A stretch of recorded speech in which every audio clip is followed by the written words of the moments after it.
All right, and we want to go back now to that breaking news that's coming out of Boston.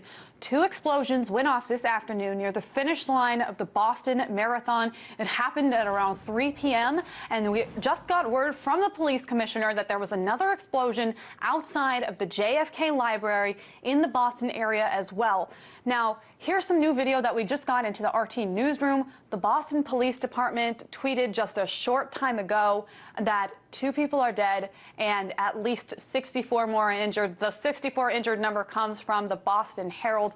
Those numbers are expected to change. We here at RT are having a number of videos, tweets, and whatnot come in to tell us more about this incident. Now, the Boston Marathon is something that is somewhat of a tradition inside of Boston. It is a huge tradition. So obviously to have an explosion like this, it affected both the runners as well as the spectators. And we have RT correspondent Marina Portnaio bringing us the very latest. Marina, what are you hearing? Well, what we're hearing right now, I mean, obviously the story is evolving minute by minute. We do know that the Boston Police Commissioner gave a press conference just recently asking everyone to stay indoors. We know that cell phone service has been shut down.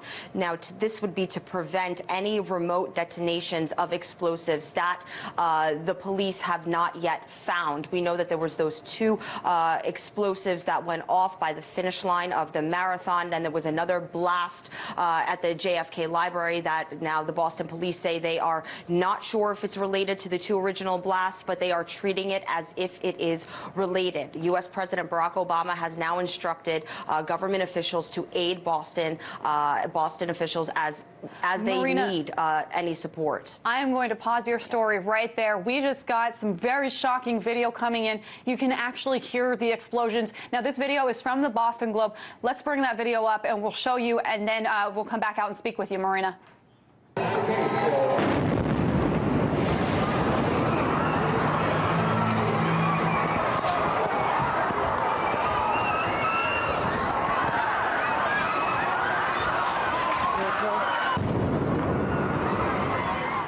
So as you heard there, 2 distinct explosions. Obviously, the JFK Library one was a little bit farther away.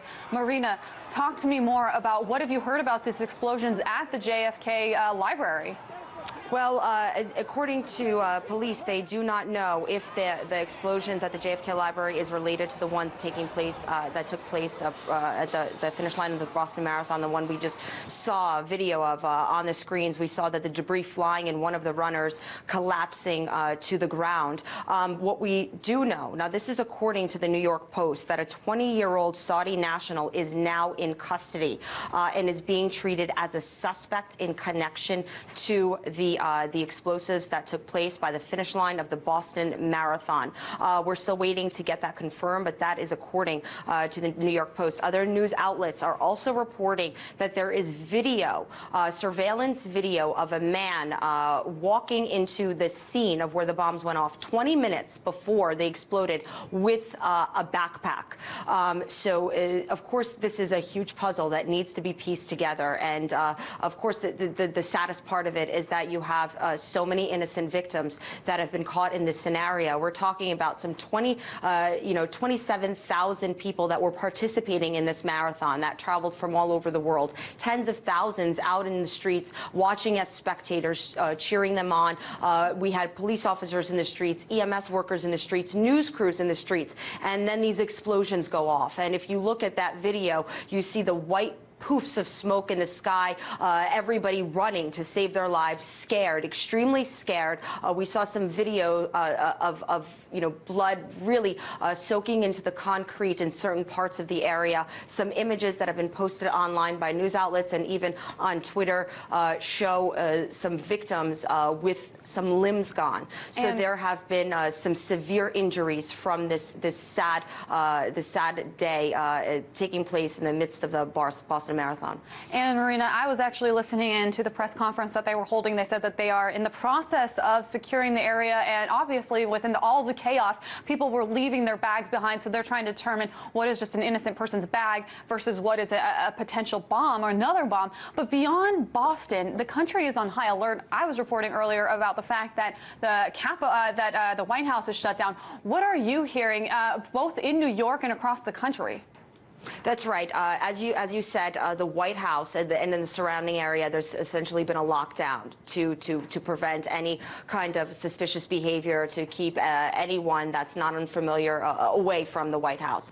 What we also do know is the New York City Police Department, shortly after these events took place in Boston, immediately said that the city is on high alert and that security is being beefed up. Counterterrorism teams have been now deployed to New York City landmarks, and some trucks have been stationed outside of certain hotels. Our office is located on the east side of Midtown Manhattan, and in the past 2 hours, I've heard many sirens going back and forth all over the city. So clearly, this has had a tremendous effect on the way that New York City Police Department is responding. That's not surprising. This is where the September 11th attacks took place, or the center of it, and those scars are deep, and you don't have to give the New York City Police Department a huge reason to beef up security. And in response to what some are speculating looks like a terrorist attack in Boston, the New York City Police Department is responding full force, beefing up security. And Marina, we do know that there's been a lot of confusion, obviously, and chaos going on in Boston.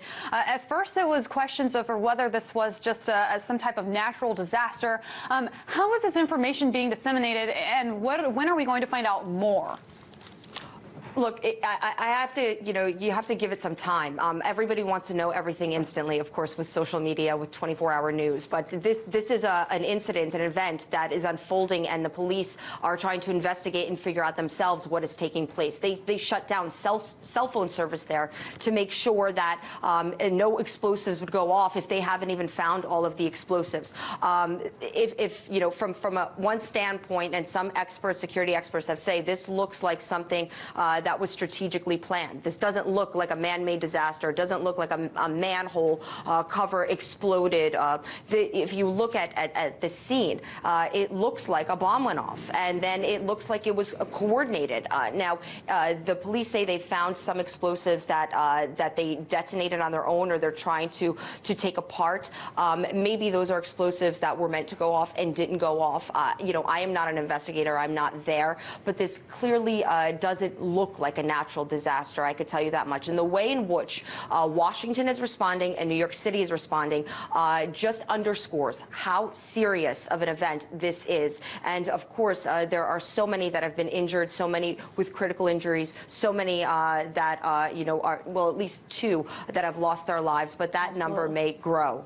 RT correspondent Marina Poranaya, I'm sure you're going to be following this. Please keep us updated with the latest.